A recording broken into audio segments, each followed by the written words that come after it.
exactly right. That seemed like a long time to get in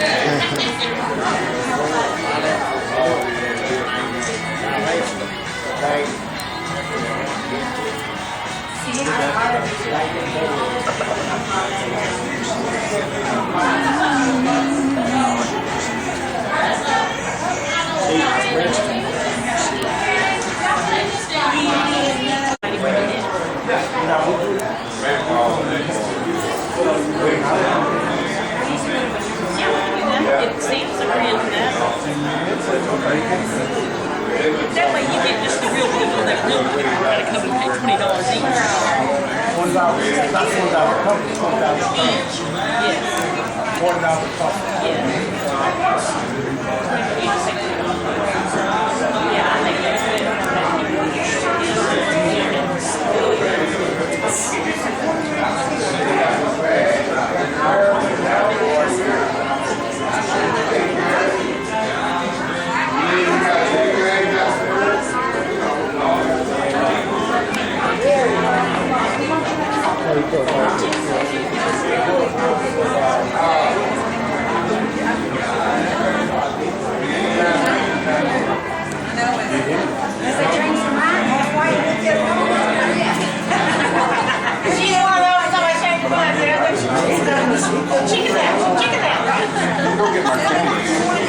Yeah, turn around there and let me get you on camera. You're gonna break it. We were roommates. I was out of the military. I got out of the military in '79. And right after I got out, I got my associates from the University of Maryland. Campus. And I came down to Pyote Texas It. Anyone like to bless the food before we eat? I will. You will, Wayne? Wayne, Hold on just a moment. Let me get the other. Everybody in? Reverend Wayne. Boy. I see. So you still being nominated. Come on, sis. Leave him alone. To get a drink every so often, and that's how we got a drink. So you can imagine a 10-year-old story. So anyway, finally, Mr. Conrad Matthews found us and picked us up, carried us back, and made us all write the story. Mr. Conrad gave me legs, and Mr. Matthews got the other two with a razor strap. Horrible. And then they all made us write a story. Made us write a story on why we ran away and everything. And it was terrifying back then, but when I think of it now, it's just totally hilarious.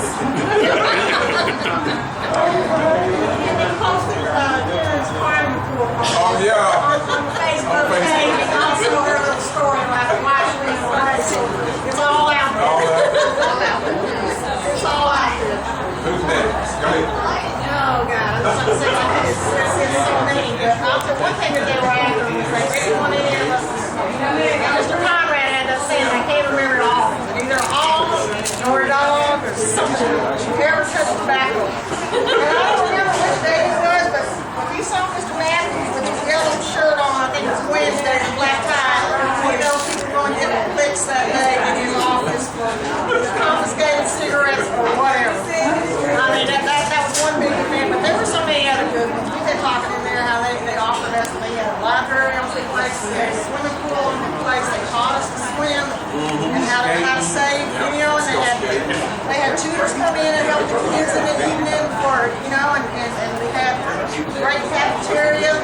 Some of us, that's the first time we had square meals a day, you know, so the activities they set up, going to Carlsbad Cabin with the recreation director, Mr. West? Jackson. Jackson? Yeah. Jackson. So they set up these camping trips to Carlsbad Cabin, took us to the drive-in movie, you know. Went in town on Friday nights at the football, pit squad, and I guess there always was when we were there. It was town kids and the home kids, you know, we had to walk around each other real careful when we were at the football games, but it's a marriage and everything. Oh, wow. Yeah, it was good. Yeah. Okay. Well, y'all were talking, it made me think of this. talking about that peppermint, saying, "Oh, I can do it." Well, when I was a junior in high school, I roomed with these two. We all had a date for each other. I had a date with Ronnie Hawkins. I should tell you how bad I wanted to I was out, and we all had a date, and everybody else in the dorm went to the movie. Ronnie had a bottle of whiskey, and he asked me if I could drink. Yeah, I can drink. Sure. I drink all the time. I came back in wasted, and y'all may not remember this, but you two came in, and I was sicker than a dog. And y'all threw me in the shower and was slapping me to keep sober me up, and got me back in the bed and kept telling me to be quiet. And the house parents came in, and what was it, Candice? Was that their name? Was it Candice or something? I said, I'm drunk. I'm so drunk. They took such good care of me. I told them about that. Okay, so Larry. Again, I'm Larry Nelson, so I was in the home from 1969 to 1980, so I don't know, I might be the youngest one here. But anyway, I have a whole lot of stories, but I also wrote a book, and I want to talk a little bit about that. And I wrote that book, and it was about us, about my life experiences, when I grew up at the home, but I wrote that, for you guys. I didn't market it or anything. I just wanted to write it so people can know, about what it's like to be, really an orphan. We grew up without parents. People didn't want us and stuff like that. So that's why I wrote that book. So I want to tell you guys, if you got a chance to read that. It's a really good book, and it's really about, the things that we went through, and it's kind of about, it's a little, for me, that was a little closure for me, and I want to say that every time I see one of y'all, you're family to me, okay, brothers and sisters, especially Wayne. Wayne and I he was my roommate, he was my big brother. He took care of me when I was kind of. I think he took care of a lot of people. Yeah. And David, he's a wing flash. number 20, Wing High School. 22. Yeah, 22, yeah. I had that number for him, Smith. Yeah. Thank you. After I got out, I went and found my family. I kind of reconnected with them, and everybody started calling me Lane. And I looked around and I said, "Who's Lane? Who are you calling Lane?" And they said, "You Lane." I said, "No, I'm Larry Nelson." They go, "No, you're Lane. We call you Lane." I said, "Why?" I didn't know that. My younger brother Jerry Johnson was also there in the home too. But he and I were a year apart, and we looked identical. So there was their way of identifying us. So I penned that book, Lane Nelson. So. Wow. It's a good book too. All y'all should read it. Go ahead. But yeah, if you want to go, it's on the online bookstores, Amazon or Barnes and Noble, and if you want a copy, I'll get it for you and send it to you. Just give me your address.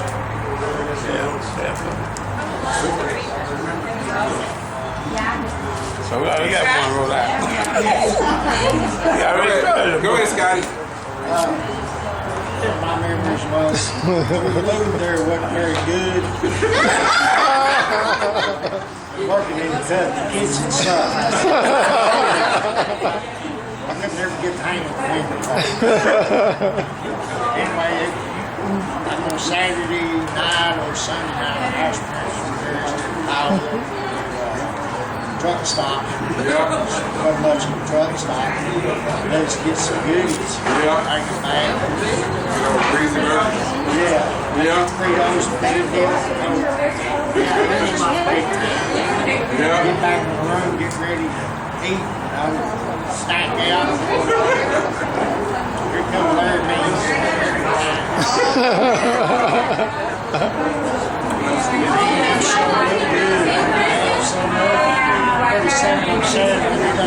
Eat the whole bag, everything. Yeah. So I got to run higher in my bed after I got back. I can see the feet walking in the room. All right. David. Oh, man.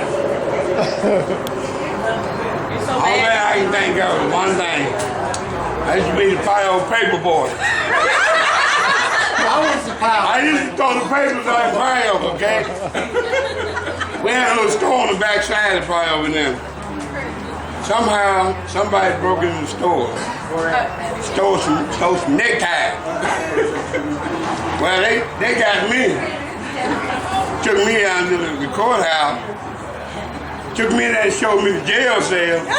My heart's up beating real bad. I'm scared. I'm like, I kept telling them I didn't do it. But they got this shoe print. And they put my foot in it. You know, we all wore Converse. I'm sitting at home, Converse.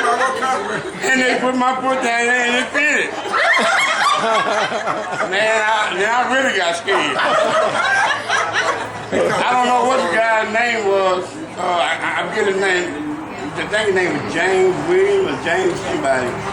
Anyway, he was from the home. He broke in there and got the neckties. They figured it out, boy. I was so relaxed. I gave up the paper route. I started working at Arco Station. All right. Oh, Kenna, we missed you. Kenna. The kitchen. Hey, the kitchen.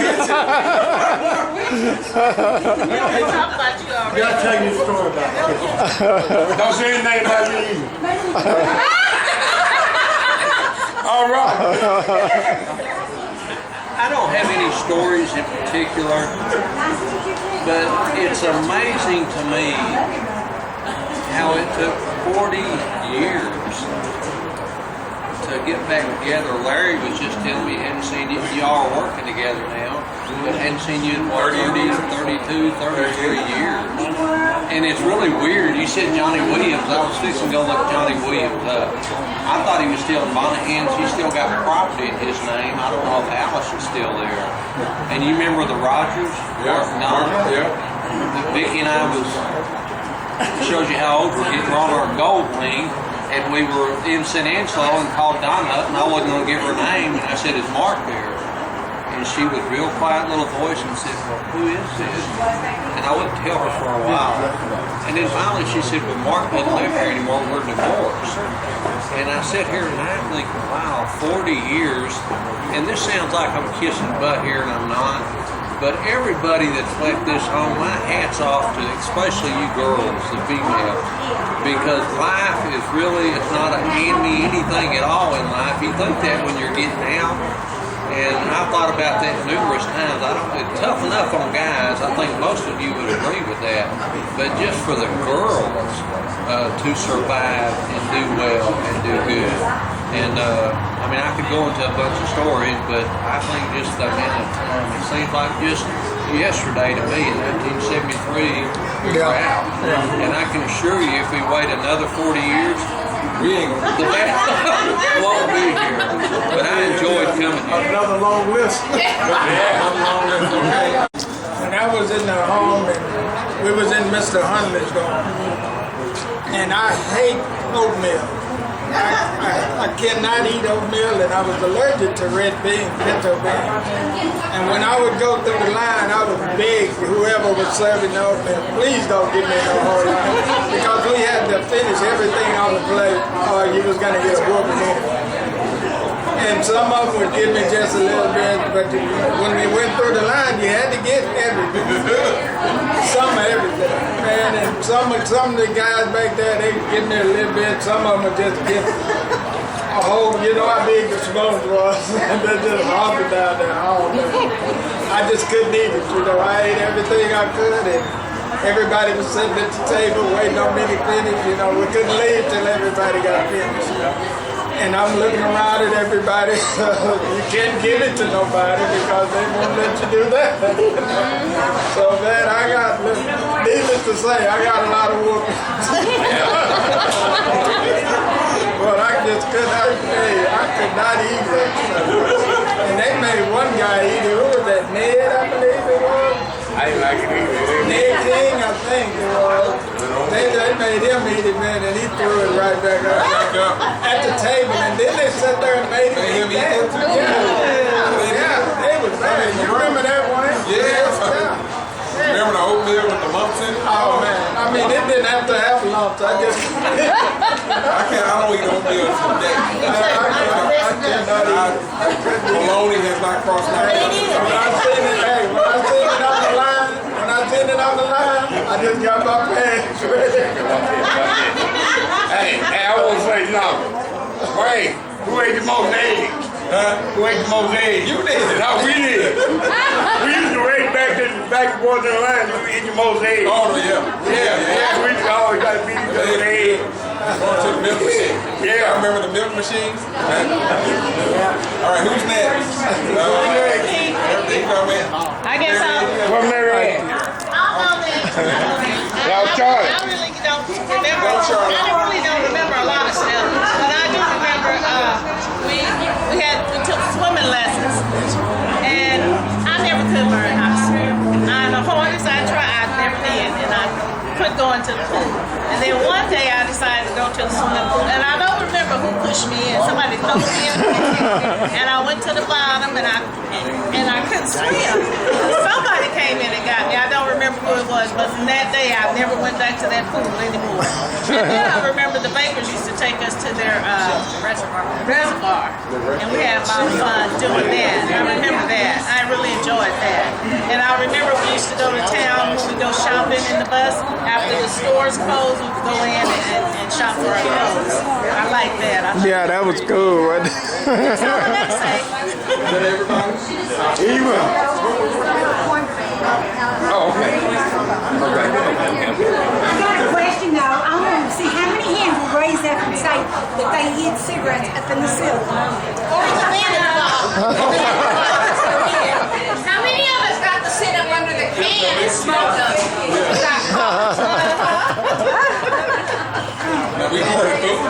Go ahead.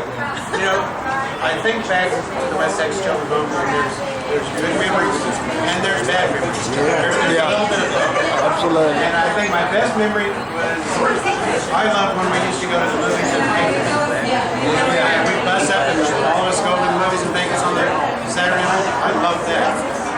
But out of everything that when I think back good and I think back bad as well, you look now and you look how many of us are around here. If we had not been there, we would not be here. Yeah, exactly. Whether we thought it was great or whether we thought it was bad, it helped us get to this point. So I have, I'm a pretty optimistic person, so I think back and that's all I put into it is saying, if it hadn't happened, I wouldn't be here today. Yeah. I don't look at it like I was an orphan child, we got in trouble or anything like that. It was a step for our existence. Like I said, we wouldn't be here. We would never have had each other's, personalities or even like each other if we'd not been there. That's true, though. Yeah. Is that everybody? Everybody. Where's the Sapiens at? Mary Ann. Yeah, maybe y'all. And Aurora. Where's Aurora? Where's the Aurora? Where's the Aurora? Mary Ann.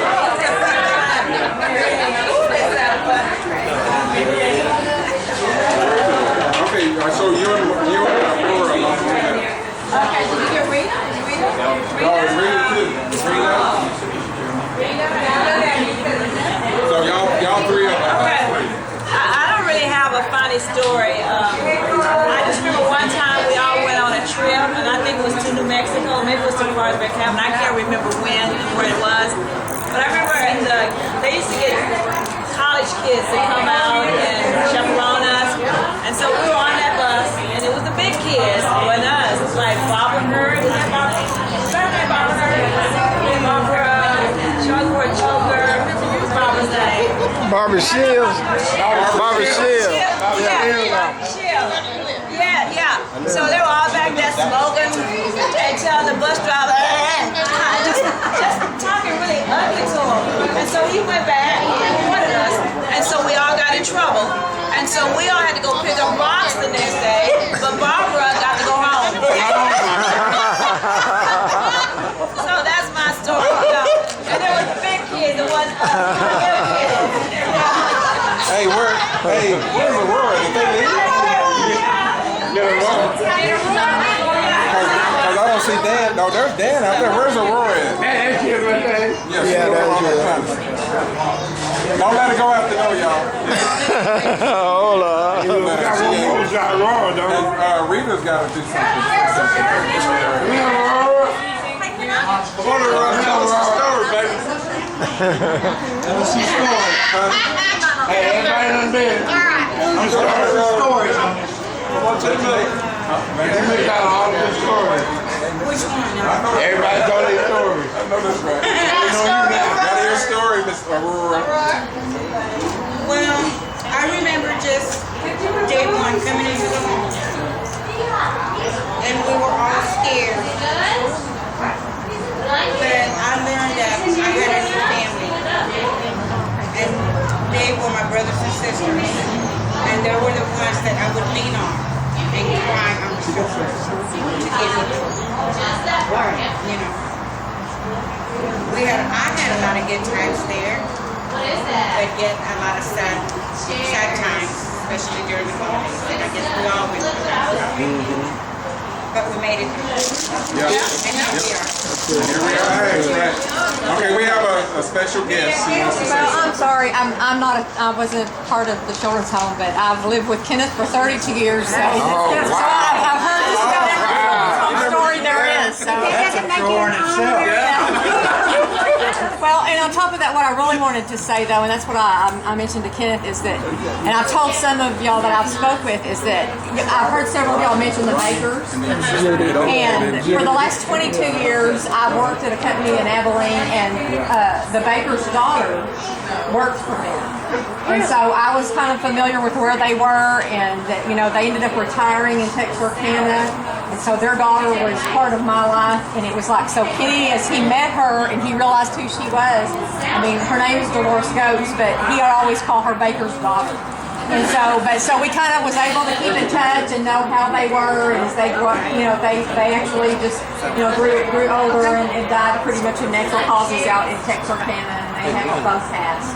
But I just wanted to let y'all know that. The other thing I wanted to say is that in all of y'all's stories and all of it's just so inspiring and what y'all have done.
Okay, y'all, while we get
my grandmother brought us here and left us that warm October day.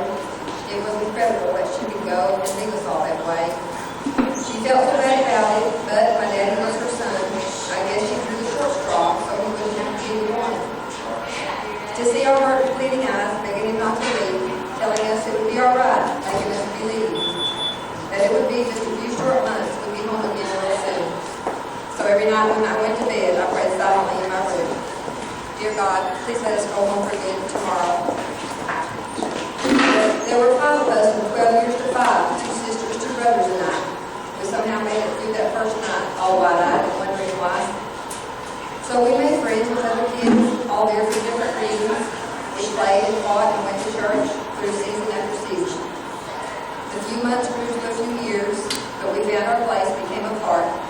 Though feelings of abandonment grew deepest in our hearts.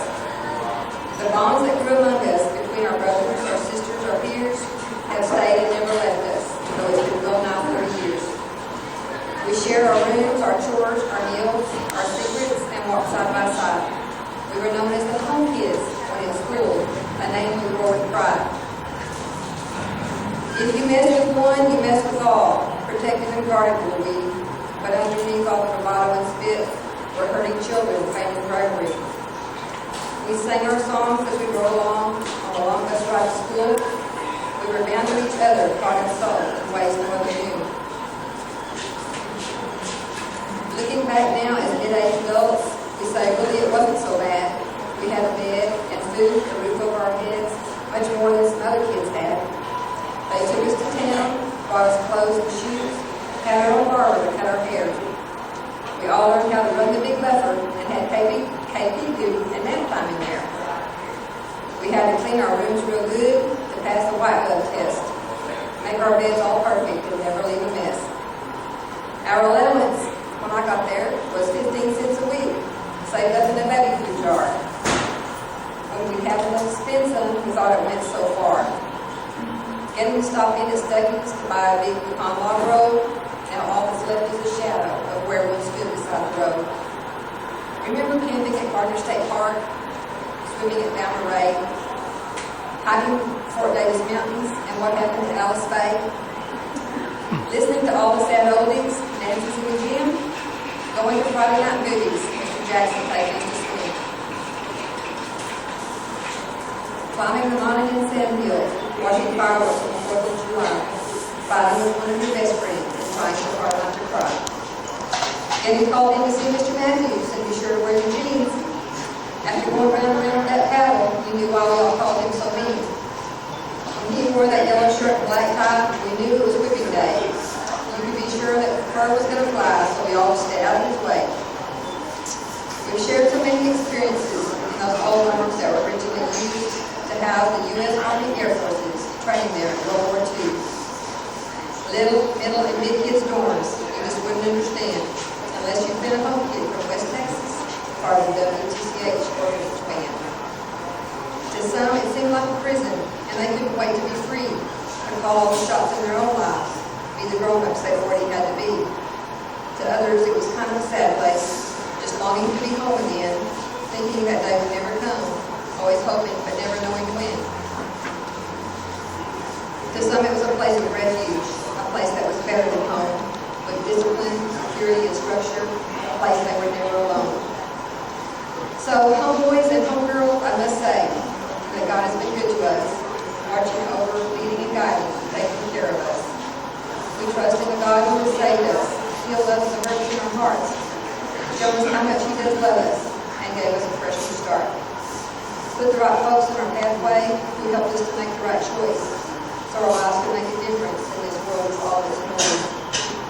We've become coaches, teachers, and RNs, parents with kids of our own, authors, pastors, policemen, military, and keepers at home. Grandmas and grandpas for some of us, foster parents of kids like we were, making a place in their own homes takes a big part, that's for sure. We all have our own special story of how we came to be part of the WTCH, this great big family.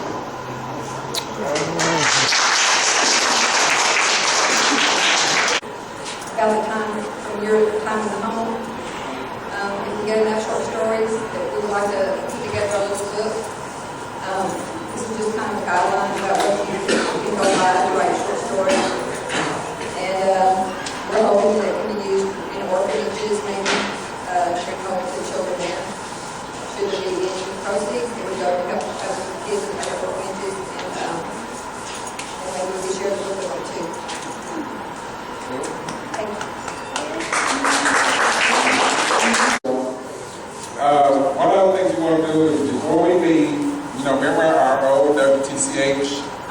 song. Evie's got a copy for everybody, so before we leave, we want to try to sing that for those of you who ain't scared. So we all like to go dare, don't dare, out there. And then also, just real briefly, just to tell you guys how us coming here has touched, how what we've gone through has touched people. And I hope you don't get mad at me or anything like that, but our waitress, Shell, I think her name is Shell. Shelby? Is it Shelby? Shelby. Yes, Shelby. Shelly. Can you come out, please? Yeah, there she is. Shelly. Come, Shelly. You make me cry. No, I'm not going to make you cry. I just, you know, when she came over and just kind of started talking to me about how her listening to, you know, all of us and our story and where we've come from and how much it means to her, we never know where we're at, and that is going to touch people. Just to, you know, I mean, you think about it. Here we are, a group of kids that were removed from homes for various different reasons and placed in a place that when we first got there was scary. We didn't know what was going on. Some of us without any family. You know, some of us were placed out there alone without any family. But to be taken in and to be loved and to have brothers and sisters that would fight and die for each other. And then to grow up and really learn to appreciate it. So I'm just going to ask her to take a moment and just kind of talk to you guys and let us know how us being here has touched her. So. Thank you all, first of all. I'm so funny about that. Thank you all, first of all, for coming out. We appreciate it.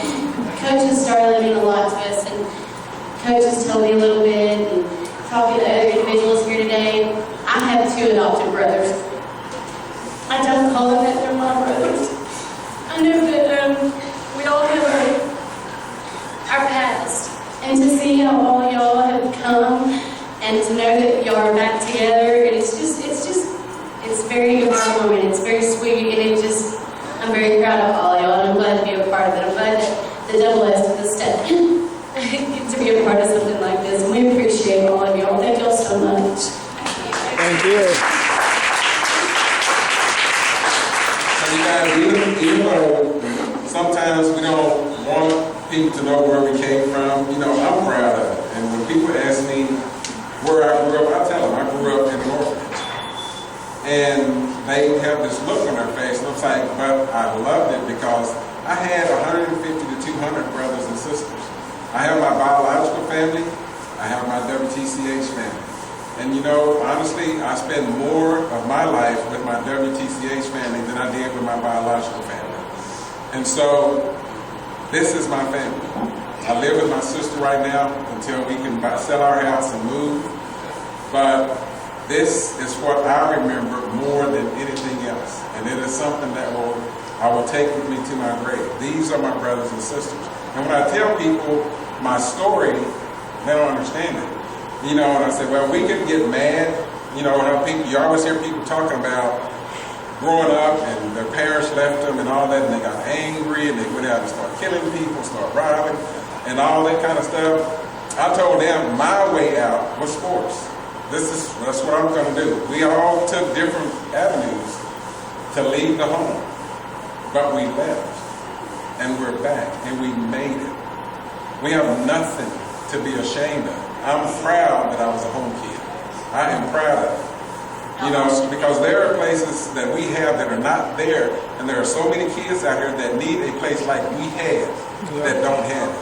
So I am proud that I got to experience that and to experience all of you. So, you got something? No, I don't have anything to say. I just thought that since we were all together right now, let's quickly sing our song and then we'll go back and party. What do you think? Yeah, y'all want to sing a song now? Evie got copies? Yeah, Evie's passing out the copies now. And I don't remember. Evie, you started off. Anybody else need a copy? Yeah, you want to miss it? What happened? Who did it? Mention about that New Year's Eve, Father 31st. If anybody wants to come, let me know.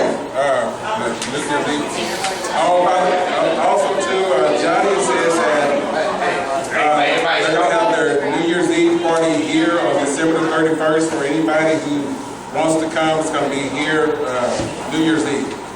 Okay? So, oh my God. You're not gonna leave this? Y'all remember how it goes? Y'all remember how it goes? You know, Okay, is everybody ready? Where the They go, we need a bus. the bus. Where's WTCH. But they won't let me go. G-Man, I wanna go home. They say no water. They say it's mighty fine. It looks like Indian ink. It tastes like rubber. Oh, I don't wanna go. WTCH. G-Man, I wanna go. But they won't let me go. G-Man, I wanna go home. They say this made no biscuits. That's it. So walk right over and take over.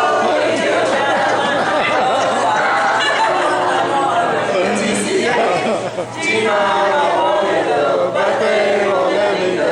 G-Man, I wanna go home.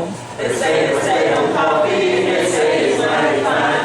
It looks like muddy water, it tastes like sunshine. Oh, I wanna go to G-Man, I wanna go, but they won't let me go. G-Man, I wanna go home. They say no clothes, they say they're mighty fine. But me and my buddy can both fit into mine. Oh, WTCH.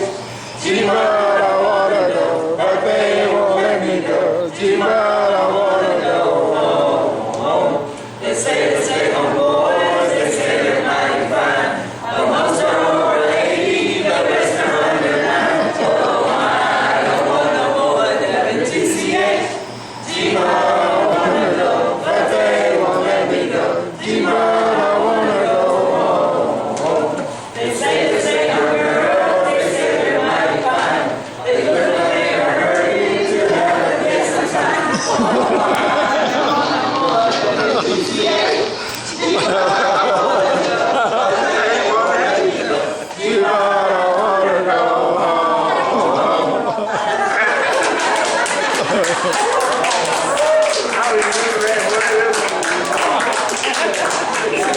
I remember really. So that's our program for the evening, everybody. We are going to continue to dance until whatever.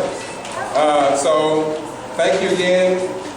In the loving words of somebody, we love you guys and thank y'all for coming, for taking that time out of your schedules to come, for thinking enough of this event to come. We're going to get with the folks in Odessa because I think next year they're going to try to do it in Odessa, so we're going to get with the Odessa people and have them go ahead and start planning for it so that we can go ahead and kind of do the same thing again next year for you. Family members, wives, husbands, children, these are that came with your spouses and moms, and thank you. You are a part of the WTCH family, so we're not letting you go. And everything, so you're with us, and we're not again thanks to the owner of the barbecue. Thanks for letting us come and our people that served us today. God bless you guys, love you guys, and oh yeah, tomorrow we can get together for brunch. Tomorrow before y'all start heading back, I think there's someplace close to the hotel. Is there someplace close to the hotel? Johnny's?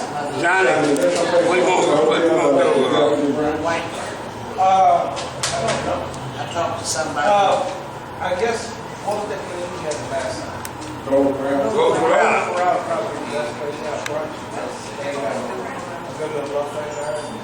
But you know, it's going to be pretty crowded going around. Well, we get there before the church starts. That's wrong. You got to get there before church. Well, you know they don't. Well, you know that most Black churches don't they get out till 4 o'clock.